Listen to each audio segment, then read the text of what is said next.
Borewell drilling ಮಾಡಿದಾಗ 3 inch ನೀರಾಗಿದೆ ಅಂತ ನಮ್ಮ ರೈತರು ಹೇಳಿದ್ರು. ಬೋರ್ವೆಲ್ ಡ್ರಿಲ್ಲಿಂಗ್ ಮಾಡಿಸಿರೋದು 400 ಅಡಿ. ಹಾಗಾದರೆ ಬೋರ್ವೆಲ್ ಕ್ಯಾಮ್ರಾ ಸ್ಕ್ಯಾನಿಂಗ್ ಮಾಡೋಣ ಬನ್ನಿ. 3 ಇಂಚ್ ನೀರಾಗುತ್ತಾ ಈ ಬೋರ್ವೆಲಲ್ಲಿ? ವಿಡಿಯೋನ ಕೊನೆ ತನಕ ನೋಡಿ, ಇಂಟ್ರೆಸ್ಟ್ ಆಗಿರುತ್ತೆ. ಹಾಯ್ ಹಲೋ ಎಲ್ರಿಗೂ ನಮಸ್ಕಾರ. ಮೊದಲೇ ಹೇಳಿದಾಗೆ ಈ ಬೋರ್ವೆಲಲ್ಲಿ 3 ಇಂಚ್ ನೀರಾಗಿದೆ ಅಂದ್ಬಿಟ್ಟು ನಮ್ಮ ರೈತರು ಹೇಳಿದ್ರು. ಕ್ಯಾಮ್ರಾ ಸ್ಕ್ಯಾನಿಂಗ್ ಮಾಡಿದಾಗ ಗೊತ್ತಾಯಿತು ಈ ಬೋರ್ವೆಲಲ್ಲಿ 4 ಎಳೆ ಇದೆ ಅಂದ್ಬಿಟ್ಟು. ಅದರಲ್ಲಿ ಮೀಡಿಯಮ್ ಆಗಿ 2 ಎಳೆಗಳಿವೆ. ಆ ಎಳೆಗಳಲ್ಲಿ ನೀರು ಎಷ್ಟು ಬರುತ್ತೆ ಅಂದ್ಬಿಟ್ಟು ಮೋಟ್ರ್ ರನ್ನಿಂಗಲ್ಲಿದ್ದಾಗ ಬೋರ್ವೆಲ್ ಕ್ಯಾಮ್ರಾ ಸ್ಕ್ಯಾನಿಂಗ್ ಮಾಡಿದ್ರೆ ಎಳೆಯಲ್ಲಿ ಎಷ್ಟು ನೀರು ಬರುತ್ತೆ ಅಂದ್ಬಿಟ್ಟು ಕನ್ಫರ್ಮ್ ಆಗಿ ಗೊತ್ತಾಗುತ್ತೆ. ಅಲ್ಲಿವರೆಗೂ ಬರೀ ಬೋರ್ವೆಲ್ ಕ್ಯಾಮ್ರಾ ಸ್ಕ್ಯಾನಿಂಗ್ ಮಾಡಿದ್ರೆ ಎಳೆಗಳಲ್ಲಿ ಎಷ್ಟು ನೀರು ಬರುತ್ತೆ ಅಂದ್ಬಿಟ್ಟು ಗೊತ್ತಾಗಲ್ಲ.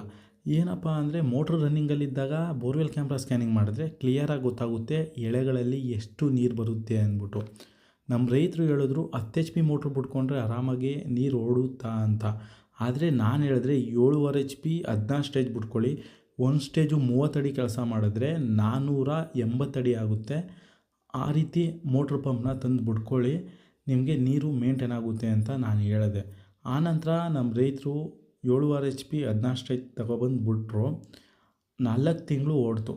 ಇವಾಗ ಬೇಸಿಗೆಯಲ್ಲಿ ಏನಾಗ್ತಾಯಿದೆಯಪ್ಪ ಅಂದರೆ ಇಲ್ಲಿ ನೋಡ್ಬೋದು ನೀರು ಯಾವ ರೀತಿ ನಿಂತು ಬರ್ತಾಯಿದೆ ಅಂದ್ಬಿಟ್ಟು. ಈ ರೀತಿ ಪ್ರಾಬ್ಲಮ್ ಆಗೋಗಿದೆ.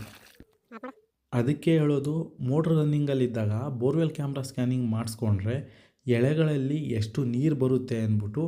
ಅದಕ್ಕೆ ನಾನು ಎಲ್ಲ ವೀಡಿಯೋಗಳಲ್ಲಿ ಹೇಳೋದು, ಮೋಟ್ರ್ ರನ್ನಿಂಗಲ್ಲಿದ್ದಾಗ ಬೋರ್ವೆಲ್ ಕ್ಯಾಮ್ರಾ ಸ್ಕ್ಯಾನಿಂಗ್ ಮಾಡಿಸ್ಕೊಳ್ಳಿ. ಇಲ್ಲ ಅಂದರೆ ಈ ರೀತಿ ನೀರು ನಿಂತು ಬರೋ ಚಾನ್ಸ್ ತುಂಬ ಇರುತ್ತೆ. ಖಾಲಿ ಬೋರ್ವೆಲ್ ಕ್ಯಾಮ್ರಾ ಸ್ಕ್ಯಾನಿಂಗು ಯಾವ್ಯಾವ ರೀಸನ್ಗೆ ಮಾಡಿಸ್ಕೋಬೇಕಪ್ಪ ಅಂದರೆ, ಬೋರ್ವೆಲ್ ಒಳಗಡೆ ಬೋರ್ಡ್ರಸ್ ಬಂದಿದ್ದರೆ ಇದೊಂದು ರೀಸನ್ಗೆ ನೀವು ಬೋರ್ವೆಲ್ ಕ್ಯಾಮ್ರಾ ಸ್ಕ್ಯಾನಿಂಗ್ ಮಾಡಿಸ್ಕೊಂಡು ಆನಂತರ ಮೋಟ್ರನ್ನ ಬಿಟ್ಕೊಳ್ಳಿ. ಇಲ್ಲ ಅಂದರೆ ಬೋರ್ವೆಲ್ ಕ್ಯಾಪ್ ಹಾಕ್ಸ್ದೆ ನೀವು ಹಂಗೆ ಬಿಟ್ಟಿದ್ರೆ ಯಾರಾರ ಕಲ್ಲು ಹಾಕ್ಬಿಟ್ಟು ಮೋಟ್ರು ಇಳಿದೇ ಇರೋ ಚಾನ್ಸ್ ಇರುತ್ತೆ. ಇವೆರಡು ರೀಸನ್ಗೆ ಖಾಲಿ ಬೋರ್ವೆಲಲ್ಲಿ ಕ್ಯಾಮ್ರಾ ಸ್ಕ್ಯಾನಿಂಗ್ ಮಾಡಿಸ್ಕೋಬೇಕು. ಮತ್ತು ತುಂಬ ದಿನ ಬೋರ್ವೆಲ್ ಡ್ರಿಲ್ಲಿಂಗ್ ಮಾಡಿಸ್ಕೊಂಡು ನೀವು ಯಾವುದೇ ಮೋಟ್ರು ಬಿಡದೆ ಸುಮ್ಮನೆ ಇರ್ತೀರಲ್ವ, ಆವಾಗ ನೀವು ಕ್ಯಾಮ್ರಾ ಸ್ಕ್ಯಾನಿಂಗ್ ಮಾಡಿಸ್ಕೊಂಡ್ರೆ ಪ್ರಯೋಜನ ಇರುತ್ತೆ. ನೀವು ಅಲ್ಲೇ ಡ್ರಿಲ್ಲಿಂಗ್ ಮಾಡಿಸಿ ಅಲ್ಲೇ ಕ್ಯಾಮ್ರಾ ಸ್ಕ್ಯಾನಿಂಗ್ ಮಾಡಿಸಿದ್ರೆ ಪ್ರಯೋಜನಕ್ಕಿಲ್ಲ.